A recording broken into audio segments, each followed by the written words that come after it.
All right. As Jordan mentioned, a lot has happened at Uber. In fact, I heard one reporter is writing an entire book about Uber and just everything that's happened. But before we dive into some specifics, could you give me an overall, an overview of what your brand strategy is at Uber right now? There's certainly a lot to do. Yeah. I kind of look at it. As you get like a whole pizza pie in front of you, and you want to eat the whole thing, but the pie make you sick. So you got to take one bite at a time. See how you're doing. It's kind of that philosophy where there's a lot to do, but I just want to take one piece at a time. Okay, so what's the first piece? What was your first bite? Well, I kind of started it already, which is trying to find a different way to tell the story of drivers. Put them in the seat of pop culture so that it feels less like, just the robotics of getting you from here to there and more about the humanity of people.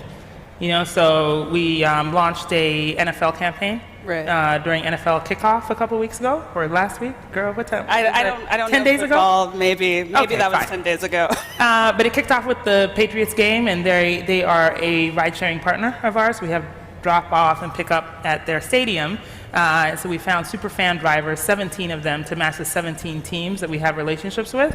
They, are dressed in their merch, and they got the flags, and they got the bobbleheads, and all these things, and just showed them as the super fans, the people who are driving, but they're also a part of the community. They're a fan as big as you are, and so trying to cast them in a light which makes them the catalyst for the action.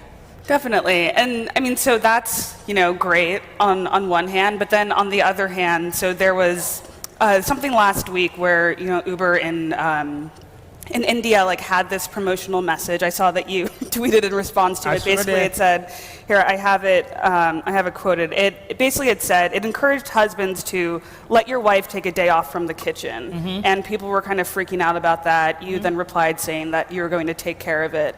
No, you want my exact quote? Yeah. Well, yeah, give me your exact quote. Yeah, exactly. Well, so here's what happened. First of all, it was Wife Appreciation Day, which is great. That's fantastic. Yeah. And then somebody tagged me in, basically saying, what is going on? Why is it so, why does it say, give your wife a day off from the kitchen, when it's Wife Appreciation Day? So I'm, scrolling through Twitter, and I see it, and I was like, oh, hell no. That was literally my first reaction. Right. And that's what I wrote and said, this is unacceptable, and we'll take care of it, And that was just knee-jerk reaction, which then, I guess, folks were appreciative of my immediate response. Right. So, but what did it look like for you to handle that situation? Yeah. Well, that's a series of emails, my own emails, which take basically that moment and say, hey, listen, how do we, because really, I think these are all learning moments also. It's a learning moment because obviously there's so many people who work on this brand who are, doing the hard work every single day. There's more good than not, really. But sometimes things, leak through and they shouldn't have, or somebody is less sensitive because they were urgent in sending something out. But I think it's a learning moment. So my reaction internally was more about how do we get better? Not just in copywriting and, the mechanics of creative, but in the process of making sure that there are checks and balances, so that maybe it sounds good to you, but it doesn't sound good to this other person. Mm-hmm. So how do we make sure that there are checks and balances in our creative process so that we don't have situations like this? Right, because you're chief brand officer, so essentially now anything that happens with the brand, good or bad, people are going to look to you and ask you what happened. And I take that responsibility very seriously and heavily. Clearly I'm not trying to micromanage either. There are lots of talented people, who are doing creative work at Uber. And so I don't want to create a funnel in which, you can't get creative across because I have to look at every single thing. That's not the purpose here. That's not what I'm trying to do. What I want to do is create a more inclusive culture which will allow us to do our best work without many of these types of situations. Right, and just to kind of continue the thread of some of the most recent newsworthy topics around Uber, if you could bear with me for a little bit. So something that even came out today was around the lawsuit with Waymo around self-driving technology. Waymo wants $2.6 billion from Uber. How are you looking at that lawsuit, and what effect does that have on your overall brand strategy? Yeah, well, to be quite honest, I'm not involved in those types of legal matters. That is, not what I get into. But I think overall, all of these things have a effect on the brand, right? And so how we behave as a result of, or how we appear as a result of, is really important to me. And so despite what is happening legally that, I really don't have the information for, I want to take all of those things, all of the stories, and create a balance of, the conversation so that there are many parts of the story that we can talk about versus just one thing and making it about one particular area. Right. And there have also been some federal probes into Uber, one around Uber's alleged tracking of Lyft drivers, one involving kind of deceiving law enforcement officials, and then the most recent one was around some bribery overseas. So, that's a lot. Yeah. And a lot of this stuff happened before you even joined Uber. It's just that it's now coming to light. So I'm just, what's your thought process around that? Well, quite frankly, again, I'm going to leave that to, our legal team and those that are involved in the situation, because I don't have information that is pertinent to those suits or those discussions. But I am looking at the future, and what do we do in situations where, there is a balance of sort of the conversation, which is legal, but also brand, also pop culture, also human. There's just a lot to be had for storytelling. Uber is not a unique company in that way, in which there are a lot of things happening at one time. It's just that the interest right now is in those legal matters. And so I'm trying to figure out how to tell a more balanced story. Not that those things are important, they're critically important, and those should be resolved. But I do want to create a balanced conversation. So, in terms of on a day-to-day basis, what does your job look like, and what types of decisions are you making? Every day is different. I wake up and I'm like, oh, what's happening now? Right, yeah, me too. That's like, right, that's like 60% of the time. I'm trying to get that down to like 20% of the time, because really a good storytelling obviously requires great strategy, and a way forward, and how you want to sort of manage the conversation, which for me, again, is about sort of this balance with the humanization of drivers and riders and the product, because if the product is great, fantastic. If they're great features, that's awesome. But how do you really colloquially explain what is happening, or talk about the product in a way that's going to be important to you, because sometimes it's not about, the bits and atoms, but more about the holistic human heart of the matter. Since joining Uber, what's your understanding of how customers, like passengers, see Uber? Do you think that how aware of some of these regulatory issues and legal issues and past cultural issues around sexual harassment, like how aware of that do you think they are, and how do you see that affecting Uber's business? No, I think people are very aware, very, very, very aware, and I think that's a great thing. We need to hold companies accountable, so I don't actually think that's a bad thing. It's a good thing for people to be aware and understand what the brands and companies that they're participating in or using are doing. But yeah, I do think that all of those things impact the holistic story. I can't turn a blind eye to any of those matters, in telling the rest of the story, because that is a part of the whole package, and it will be forever. It's not as if you get through some of these things, you change the culture, and then all of a sudden you're only telling happy, shiny stories. That's no one wants that. You don't want the total opposite either. But I do think that this requires balance. It really does. Right. And would you say that passengers, drivers, employees, press are all equally appalled at what's happened at Uber? Yeah, I would say so. Yeah. I think riders and drivers both want solutions, and this is why I'm so obsessed with the humanization of it, because people aren't worried about well, they are worried about how to get from here to there, but they are also concerned about how people are treated. And that's a real concern to me. So yeah, I do think that there is sort of an equal amount of concern across all parties, everyone who's involved, on how the company behaves and what happens in the future, and how we resolve some of these issues. Right, and drivers have been very vocal about their distaste with Uber over the years. Yet, they're still driving for Uber, but they want things to be better. Could you talk a bit about how you're trying to repair that relationship with drivers? Right. Well, that's a really heavy and big initiative to try and integrate the feedback, the collective feedback of drivers to make their experiences on the platform also better. So right after I joined, actually, Uber launched the 180 Days of Change initiative, which was about incorporating some of the more immediate solvable issues and implement that into the product. So like tipping, for instance, or 24/7 support, things like that. So there have been lots of changes that have happened as a result of listening to the drivers about what they want in the product. Right. And also when you first joined Uber, Travis Kalanick was still the CEO, and he resigned within what? Yeah, I think it was like day 8. Day 8.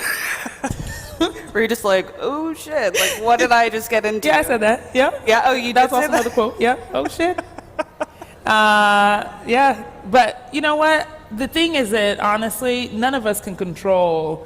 You can't control everything. I was very aware of what I was walking into, or as much as I could know, right? There are obviously certain things that I couldn't know, probably.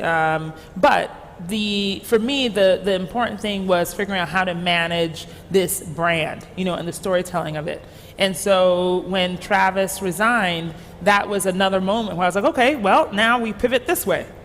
And then when Dara joined last week, it was like, okay, now we pivot that way, and that's just a matter of sort of a situation. You have to be nimble with this kind of thing. If I was worried about, only managing because of a certain set of information that I know, I wouldn't be able to actually do the job well. And I don't know that any brand storyteller would be able to, because this is part of the process, which is being able to nimbly move as a reaction to whatever happens, anything that happens. Right. So within the last month or so, Uber gave $1.2 million to Girls Who Code. Yes. And you joined the board as part of that. But I saw some chatter on the internet, on Twitter, where you don't follow me, but that's another, yes. That's besides the point. So I saw some chatter there, and people were saying that, in light of Susan Fowler's allegations of sexual harassment, that maybe instead of focusing on this supposed pipeline issue, that maybe Uber should have given money to women who have been sexually harassed in the workplace, or some organizations that focused on supporting survivors of domestic violence or something like that. What's your response to that maybe the money should have gone somewhere else? Well, this is, first of all, it's not a one-stop solution. It's not like Girls Who Code is the only organization that we are supporting.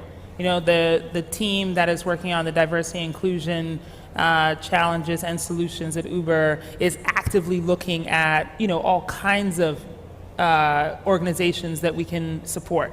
So I do think that there are a lot of issues that are really important. Again, this is kind of like, picking, well, there's got to be something that you go with, first. You always just got to make a choice. Mm-hmm.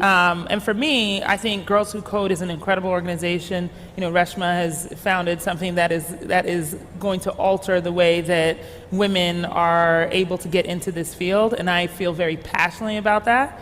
I want to help. It's part of the reason why I'm here. I've said it a lot that I think representation matters, and having people in the pipeline matters. And so to me, this is not just about, oh, well, this is the only thing and that's the only thing we're going to focus on, but it's the first thing. It's right now. Right. And then shortly after that happened, then it came out that Uber had tried to give some money to Black Girls Code, mm-hmm. $125K, which is significantly less, obviously, mm-hmm. than $1.2 million. But Black Girls Code decided to turn it down. Kimberly Bryant told me that it didn't really seem sincere. What do you think about that? Well, that's I mean, I don't really think that's great, you know? I mean, obviously there is sincerity in trying to support issues that are important. You know, I don't know exactly how else to phrase it. You know, it's really important to me.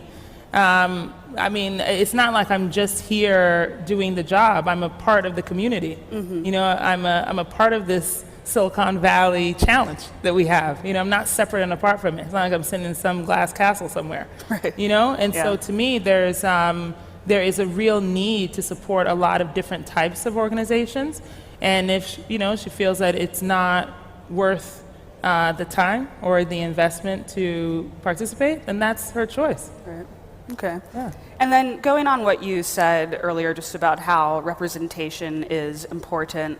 So Uber released its first diversity report maybe a couple of months before you joined, and it was, you know, like comparable to other tech companies in Silicon Valley, which was like not very good, but you know.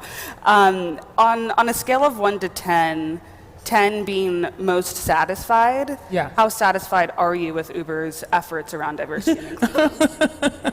You like that? I want more. Let's see, satisfaction. That's a good word. You know, it's like satisfaction to me is not reached until the numbers are increased. And so, to me, I'm not satisfied just yet. I think we're on our way. So you're like a 3, or? I don't know if I even have a number, you know. But I'm not satisfied. I want us to keep working at it. You know, the moment you start giving out numbers and you know it feels like, oh, okay, great. You know, no. Right. Like we need to keep working. Okay. And that's okay. All right. So yeah, keep the pressure on. Not satisfied. Not satisfied, but working towards it. And I hope everybody else is too. Yeah. You know, that's another reason why.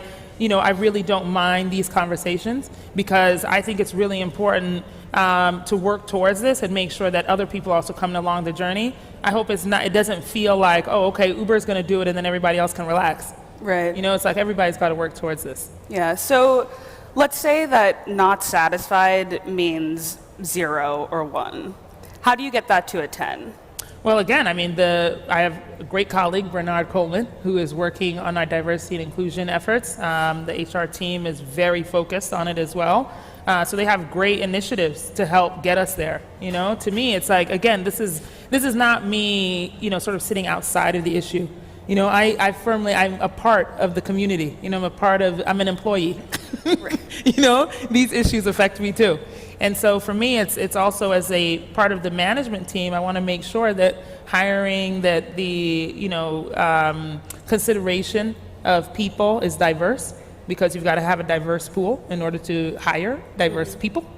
Right. And so we're making, you know, you've got to make sure that even in whatever you can control is also managed appropriately. Right. You were at Apple before joining Uber. How does Apple's culture compare to Uber's, would you say, in your experience? Culture in what way? What do you mean?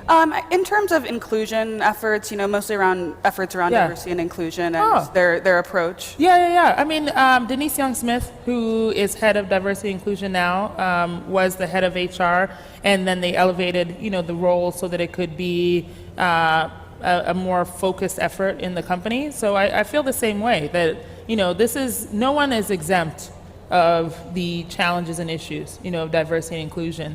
I'm just really hopeful that there are steps being made to solve the issue. And so Apple very much the same way. Yeah. So what was Uber's pitch to poach you from Apple? There wasn't really a pitch, you know, it wasn't really. You're ready to leave anyway? No, it wasn't that. You know what's funny is that so when I met Ariana Huffington, who's on the board, and she had recently joined the board, and so we were, you know, sort of talking about all the things that, you know, were happening, et cetera. And I had questions very much like, you know, the ones you're asking. And we started, you know, just basically talking about it. I told her, you know, some stories, my own personal like Uber ride experiences, and, you know, started talking about what I would do and all those things, because I can't help myself. I've always got to insert my opinion.